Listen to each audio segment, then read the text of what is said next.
अर्जुन की कार अचानक खराब हो गई और इंजन से अजीब सी आवाज आने के बाद सब शांत हो गया। बाहर तेज बारिश हो रही थी जिसकी बूंदें कार की छत पर जोर जोर से गिर रही थी। मोबाइल में नेटवर्क नहीं था।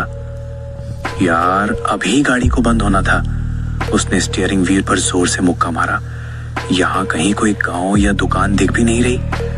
उसकी पत्नी प्रिया सहमी हुई सी खिड़की से बाहर घने अंधेरे में देख रही थी। अर्जुन, मुझे ये जगह अच्छी नहीं लग रही। तभी हेडलाइट्स की रोशनी में उन्हें सड़क के किनारे एक सफेद सा धब्बा दिखाई दिया। एक औरत बिल्कुल सफेद साड़ी पहने, पूरी तरह से सूखी, जैसे बारिश की एक बूंद भी उस पर ना पड़ी हो। उसके लंबे काले गीले बाल चेहरे को ढके हुए थे। भगवान का शुक्र है कोई इंसान दिखा।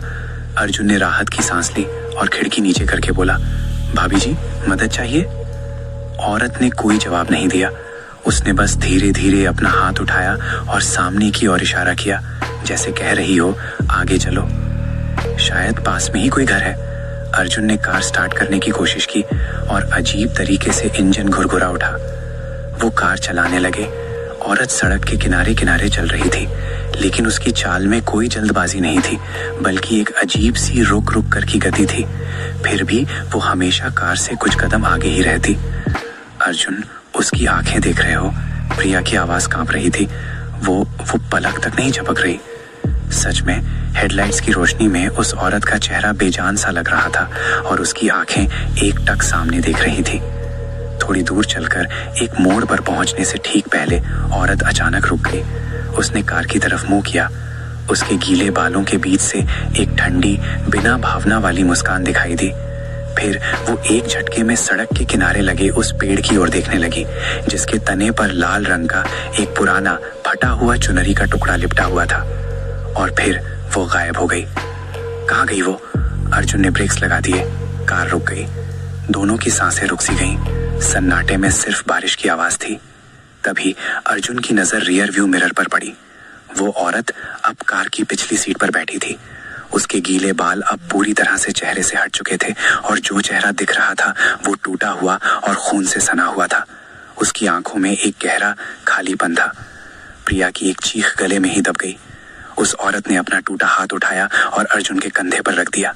उसका हाथ बर्फ जैसा ठंडा और चिपचिपा था।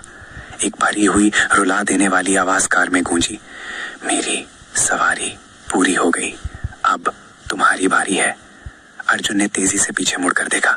सीट खाली थी, लेकिन उसके कंधे पर एक बदबूदार कीचड़ और खून का निशान था। अगले ही पल सामने से एक ट्रक बिना हेडलाइट चलाए तेजी से आता दिखाई दिया। उसकी चाल सीधी उनकी कार पर थी। ट्रक के ड्राइवर की सीट पर कोई नहीं था।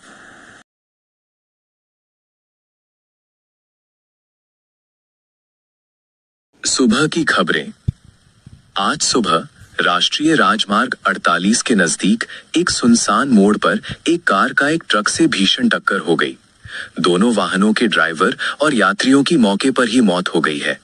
हैरानी की बात यह है कि इसी मोड़ पर ठीक 1 साल पहले आज ही के दिन एक लड़की की एक ट्रक से टकराकर मौत हो गई थी। स्थानीय लोगों का मानना है कि वो आत्मा अब उस सड़क पर नए साथियों की तलाश में भटकती है।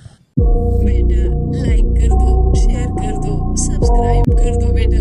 ओ बेटा।